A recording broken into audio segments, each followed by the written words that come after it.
Assalamualaikum warahmatullahi wabarakatuh. Perkenalkan, nama saya Roli Sururudin, nomor induk mahasiswa 2301010101013 dari program studi Sistem Informasi.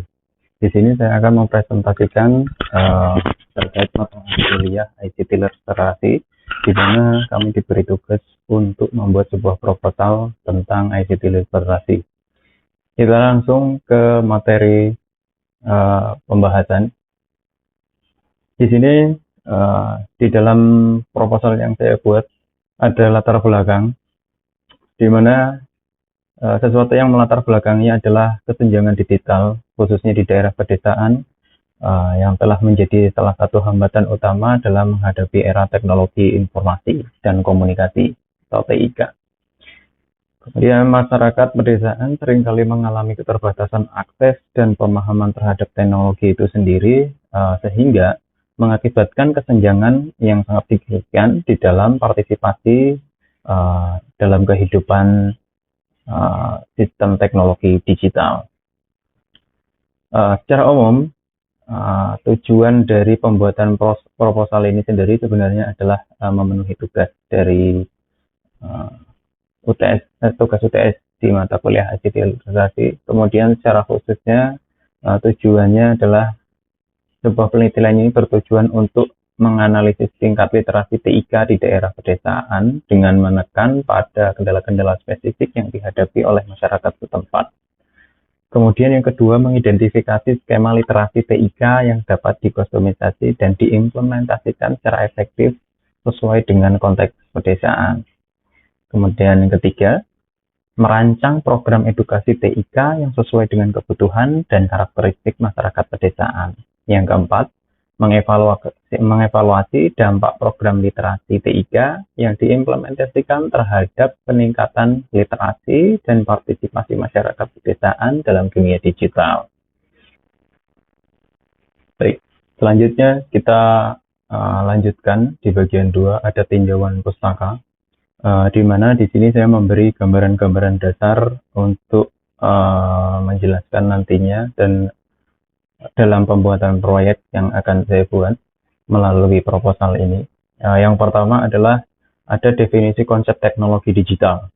Teknologi digital atau digital technology adalah teknologi yang pengoperasiannya tidak lagi membutuhkan banyak tenaga manusia dan bertujuan untuk menggunakan sistem otomatis dengan sistem komputer. Digitalisasi adalah suatu jenis perubahan dari teknologi mekanik dan elektronik analog kemudian menjadi teknologi digital. Ini menurut Satya Henry Wibowo yang ditulis dalam sebuah artikel online. Kemudian bagian berikutnya adalah berbagai komponen teknologi informasi, seperti contohnya adalah komponen sistem komputer. Nah, di dalam sistem komputer sendiri terdapat bagian-bagian seperti perangkat lunak atau yang kita ketahui yang disebut sebagai software, di mana software ini sendiri adalah berperan sebagai media penjembatan antara operator atau user atau pengguna komputer dengan hardware-nya. Kemudian untuk perangkat kerasnya sendiri adalah di sini kita lanjutkan untuk bagian kedua, tinjauan pustaka. Ada definisi konsep teknologi digital. Disebutkan bahwa teknologi digital atau digital teknologi adalah teknologi yang pengoperasiannya tidak lagi membutuhkan banyak tenaga, atau di sini banyak dilakukan secara otomatisasi menggunakan sistem komputer. Digitalisasi sendiri adalah suatu jenis perubahan dari teknologi mekanik dan teknologi analog menjadi teknologi digital. Ini diungkapkan oleh Satya Henry Wibowo pada sebuah artikel di tahun 2003. Lalu ada bagian komponen teknologi informasi, di mana teknologi digital tidak jauh dari teknologi informasi. Sifatnya semua sangat berkaitan.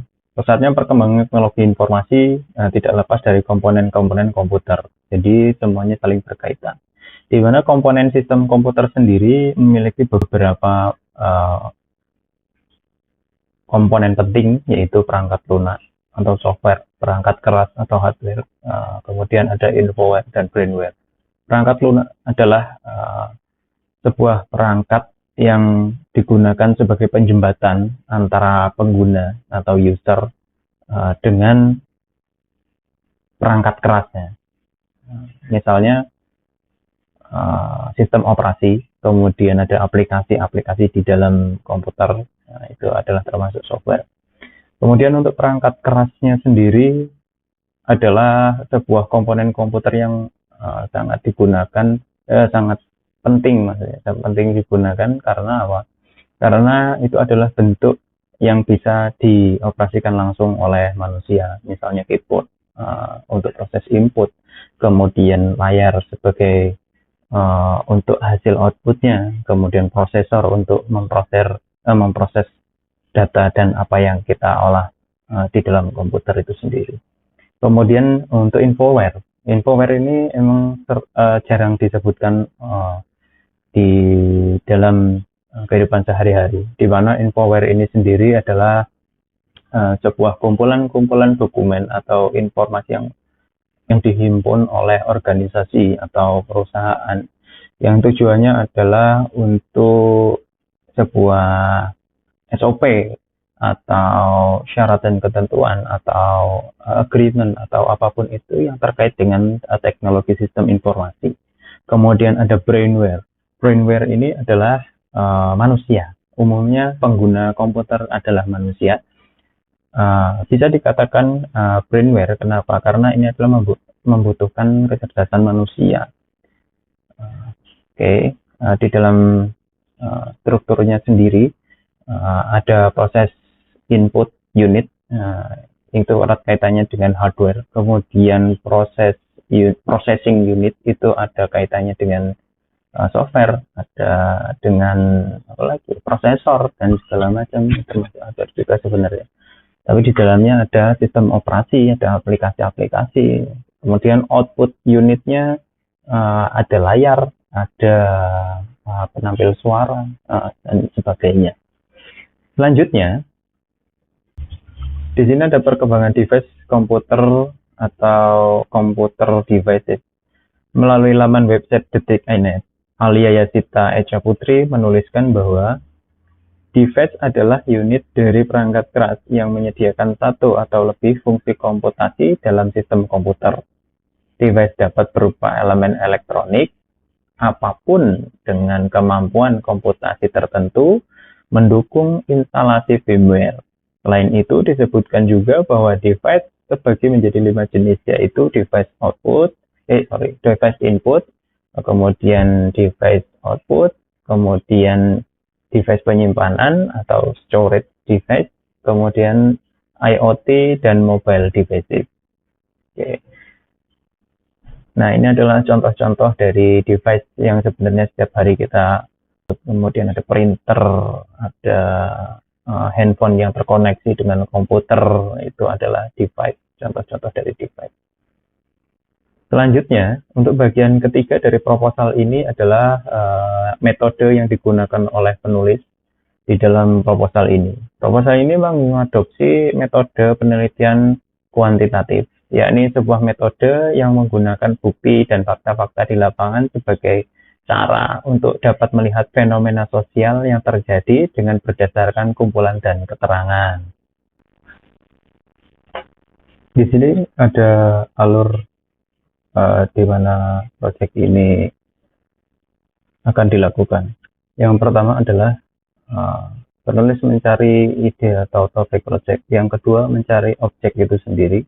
Kemudian melakukan pengumpulan data. Setelah mendapatkan data yang diharapkan, kemudian di breakdown dan dengan cara menganalisis data. Selanjutnya membuat latar belakang, membuat tinjauan pustaka, menentukan metode penelitian, membuat penjadwalan, yang terakhir adalah membuat daftar pustaka. Nah, ini adalah tabel di mana sebuah to-do list atau apa yang harus dilakukan di dalam proyek ini hingga selesai. Ada seperti yang disebutkan tadi. Kemudian assign-nya di sini saya sendiri karena saya tidak mendapatkan kelompok anggota yang lain. Saya melakukan dengan mandiri seperti itu. Selanjutnya ada output dan target capaian. Di sini ada tabel output dan target capaian. Isinya berupa kegiatan, yaitu pembuatan proposal yang ditargetkan tahun 2023 itu selesai. Tepatnya pada UTS ini saya upload ke LMS. Kemudian pembuatan file presentasi.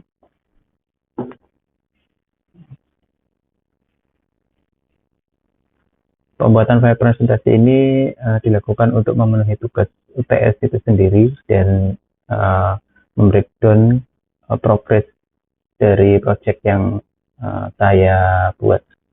Kemudian pembuatan penelitian. Pembuatan penelitian ini belum dapat dilakukan atau bisa dikatakan on progress karena pada tahap hingga saat ini saya baru membuat proposalnya. Kemudian selanjutnya ada finalisasi hasil penelitian, di mana finalisasi hasil penelitian ini dijatuhkan pada tahun 2024 mendatang. Ini juga masih on progress. Kenapa? Karena pembuatan penelitiannya itu sendiri masih dalam tahap hingga proposal ini diterbitkan. Oke. Untuk selanjutnya akan saya informasikan untuk progres berikutnya kepada teman-teman sekalian. Di sini ada jadwal, di mana tabel jadwal ini sebenarnya adalah to-do list tadi yang saya lengkapi dengan tanggal. Jadi progres yang dilakukan dan pencapaiannya hingga saat ini sudah dapat dilihat. Yang pertama, kelihatan disebutkan bahwa dalam pencarian ide atau topik itu sudah selesai. Kemudian mencari objek juga sudah dilakukan, lakukan pengumpulan data itu juga sudah dilakukan, membuat latar belakang itu juga sudah, membuat tinjauan pusaka sudah. Kemudian menentukan metode penelitian. Menentukan metode penelitian ini sudah disebutkan di dalam proposal, namun artinya di sini dalam implementasinya itu belum dilakukan. Karena kenapa? Yang baru saya lakukan baru sebatas pengumpulan data dan analisis data sebagian. Kemudian membuat jadwal. Kalau membuat jadwal sebenarnya itu aktualnya sudah, namun dikarenakan ada beberapa bagian yang belum dilakukan, itu saya lakukan hingga selesai nanti. Ini baru di rekap semuanya. Baru menggunakan tabel bentuknya seperti ini. Kemudian membuat karya penelitian, di mana poin membuat karya penelitian ini sendiri adalah poin utama. Setelah mendapatkan data, kemudian menganalisis dan menentukan metode dan pengaplikasian metodenya sendiri, itu semua tercakup di dalam karya penelitian. Kemudian membuat presentasi ketika nanti karya penelitiannya sudah selesai dan finalisasi, mungkin dipublish jika memang ditentukan layak oleh dosen. Selanjutnya yang terakhir ada daftar pustaka. Di dalam proposal itu sendiri saya mengambil kutipan-kutipan dari beberapa artikel dan buku. Di antaranya di sini ada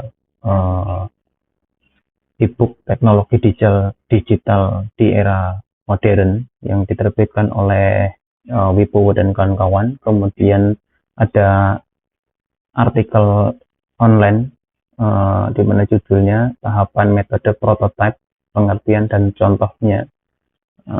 Selanjutnya ada artikel online juga yang terakhir, pengertian device dan jenisnya. Misal perangkat input dan output, itu ditulis oleh Putri pada laman Detik iNet yang diterbitkan September 2023. Itu saja presentasi dari tugas UTS ini, dari progres yang ada telah saya sampaikan. Terima kasih. Assalamualaikum warahmatullahi wabarakatuh.